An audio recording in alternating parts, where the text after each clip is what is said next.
Заканчиваю двумя стихотворениями свои выступления. Вот одно из них про любовь.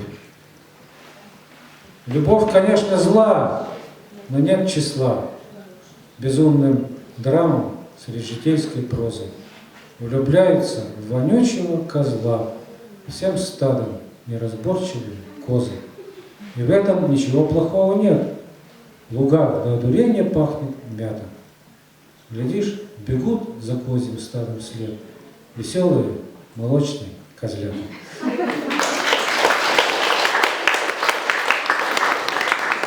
А последнее стихотворение такое.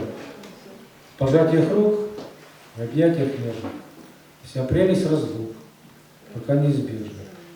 Они не навек в пространствах туманных, они лишь разбег для встреч долгожданных. Теплом насыщают и взор свой, и слово.